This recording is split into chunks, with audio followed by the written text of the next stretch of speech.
Hey, I'm caught up on everything around the house, so garden's good. I'm just kind of sitting still. I got a day off, nothing really planned. Deer season coming up, so we getting ready for that shit. But anyway, give you a backstory. Early 90s, maybe 93, 94, maybe, something like that. The first generation of the Savage Model 11 with the AccuTrigger. Cheap plastic stock came on it. The rifle itself is freaking excellent, always has been. The Model 11 is, in my opinion, one of the best centerfire rifles that Marlin has ever fielded. Marlin, great day. Good morning, dudes and dudettes. I'm caught up. Garden's doing good. It's doing its thing. Yard, grass cut, everything seems to be working around here. Nothing that I have to fix, thankfully. Deer season coming up. Got to get ready for that. As usual, I wait till the hottest part of the year, 100 degrees. That's a great time to go put up a deer stand. Wonderful time. Fight off all them there snakes and spiders. Spiders bother me more than snakes do. I can deal with a snake. Spider, he can have that stand. That's why I like to hunt when it's cold. Backstory on this here project I'm doing. Early 90s, maybe 96, maybe no earlier than that. I'd say 94, 93, something like that. Anyway, my kid brother won a rifle at a Friends of the NRA banquet, and it is a first generation Model 11 Savage it was the first generation with the AccuTrigger in it. Came with real cheap stock, chambered in 243. In my opinion, that Model 11 is one of the best, all-around hunting rifles, and with a little bit of tweaking, that son of a gun can drive tacks at serious ranges. But it's cheap stock because it was a budget rifle.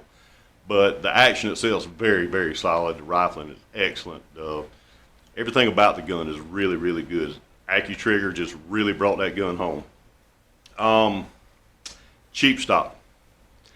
Nobody really took an interest in this rifle. My brother got it, just threw it in the closet with my pop's stuff and with my stuff, and he never cared about it. It's chambered in 243, which is not a bad round. I like the 243. It's really accurate. I hand load, so I took the rifle out, got me some loads worked up for it. This has been many years ago, and this thing became a wild hog slayer.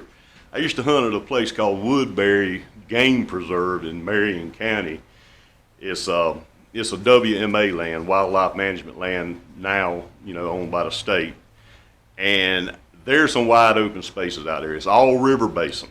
It's a Big Pity River Basin, and there's huge expanses out there of nothing but river sand, just hundreds and hundreds of yards across. With that rifle, I have taken wild hogs out to 500-600 yards, single shot, no problem, because it is wide open and there's enough time to kind of get in there and get settled in and take your time and take a shot. You don't really have to hit them running because they're on the other side foraging. Well, I took that rifle, 243, and I dialed it in. I loved it, shot the crap out of hogs. I said, you know what? I'm going to change the color of the stock just to match the sand around me.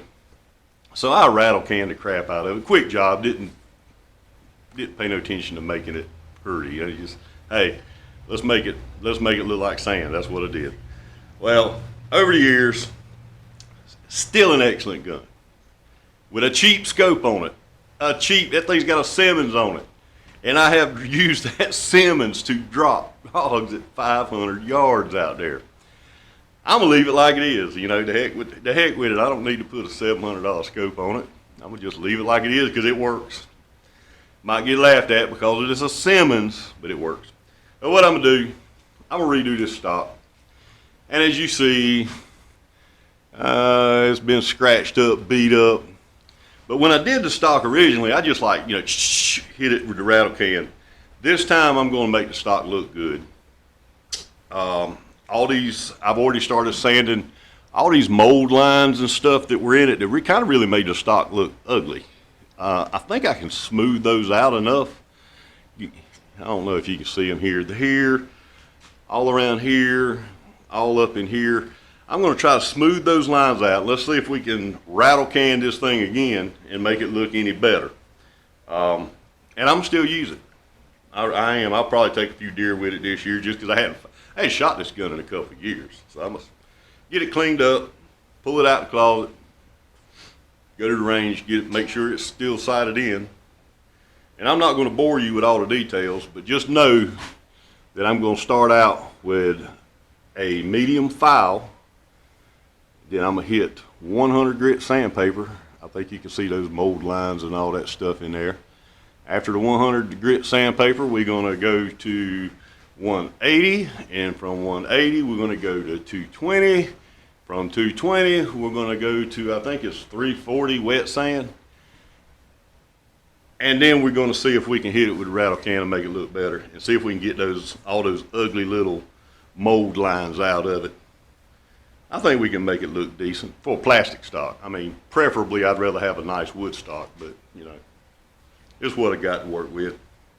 And I don't see spending another $200 on a wooden stock for it. So we're going to do it. Let's see if it looks good, if we can make it look good. I'm not going to bore you with the work itself. We're just going to tap on a little bit of progress as we go. All right, I'm sweating like a dog anyway, as you can tell. It's 10 o'clock in the morning, 97 degrees, 84% relative humidity with major thunderstorms coming this afternoon. But here we go. And I ain't got an air conditioner in this shop. Oh, and another thing. It has been over 3 months and I'm still not smoking. That's a good thing. We've gone through the file. We've gone through 100 grit. We've gone through 150 grit. We've gone through 220 grit. We've got all the high spots off of this thing. Now all that's left for me to do is polish it out with three whatever that is over there. I can't remember. 300. It's above 300 grit. Let's go with that. It's a wet sanding paper, which is what I'm gonna do, wet sand it. But here we go. It's amazing all the high spots just on these little molded in rifle stocks. See now, what are them circles? What is that? Well, they're not there anymore. We have polished all the joining. I can't get that cap off. It is epoxied on there, so we're gonna rattle can that cap. And don't worry, the gun itself is not painted. It's a very beautiful blue, considering that this Model 11, this particular Model 11 of the year that it was somewhat of a budget gun, built on an excellent action. But we've got this far. Now we're going to wet sand it, polish it out real good. We're going to hit it with a rattle can, make it look a little bit better. Well, there we go. All wet sanded, wiped down with solvent, let dry, wipe down with a tack cloth, get dust off of it. It's hot as it can be down here. We just run across 101 and it's not even 11 o'clock yet. So we got all the high spots done, all those little parts that were poking out from the casting, the molding of the stock. We got all that done, sanded down flat. Maybe this time it'll look good. Now, I in no way am sitting here saying that a rattle can is a proper treatment for a firearm, because it is not. All I'm doing here is recovering what I hastily did many years ago. I wished I hadn't done it, but oh well. So here we go. I'm not going to paint it in front of you because that's boring, I know. This is the paint that I'm using. It's come from the Agri Supply. That's the closest store to me that has paint. So this is what she's going to get. And the next time you see the camera, or the next time this thing flashes on, it will be a completed product, assembled, and hopefully it won't look too bad. We'll holler shortly. All right, here's the finished product. That is a whole lot of sanding and polishing. That is if I can get unhooked here, that is 3 layers of an epoxy based clear coat and the rifle reassembled. It's also neoprene grips that still need to form in and stay, because they're not wanting to stay. And that brings me to a point. You guys thought that I was giving a enthusiastic manner to refinish a rifle. Not. I was actually fooling you guys. Do not drink the Kool-Aid on painting your weapons. I don't care how good you are. I drank that Kool-Aid years ago with this stock, and I doubled up on my efforts this time just to prove a point to you guys. If you rattle can a gun, it looks like you rattle canned a gun. There ain't no way around it. It also dooms you to refinishing this gun repeatedly if you use the gun. I don't care what you use. There's going to be people out there saying, oh, you didn't use this, you didn't use it. Let me tell you something. I've worked on stuff my entire life. I know what paints work, what paints don't work. And no paint works on a gun unless it's done at a factory or at a gunsmith with the proper equipment to bake it in, whatever kind of pre-prep needs to go on, such as anodizing, bluing. Now, granted, this is a plastic stock, and if the paint flakes, nothing's going to rust. I get that. But it's still, even with this fancy neoprene grip stuff that I purchased to put on it, it still looks like a rattle can gun with some cheap crap wrapped around it. If you're into competition, grip tape is an awesome thing. You need it, especially in 3-gun. If you're hunting deer, you don't need it. Not like you think you do. Now, if you're climbing mountains in crappy rain, maybe. I don't know. But the people in competition using the all the fancy grip stuff, they're changing that stuff out almost on a weekly basis. So it doesn't matter what it looks like if the edge is peeled. This, I can already tell, is not going to last long. And the first thing I'm going to have to do is I'm purchasing a new stock. I do plan on getting one from Boyd's. I planned on that before I even shot this video. But I did this video just to try to keep you people from drinking the Kool-Aid or thinking that you can rattle can a gun and it looked like the best thing since sliced bread, because it will not, and it will not be durable. I don't care what type of paint you use. Like I said, this is 3 layers of clear coat, and it's an epoxy based clear coat.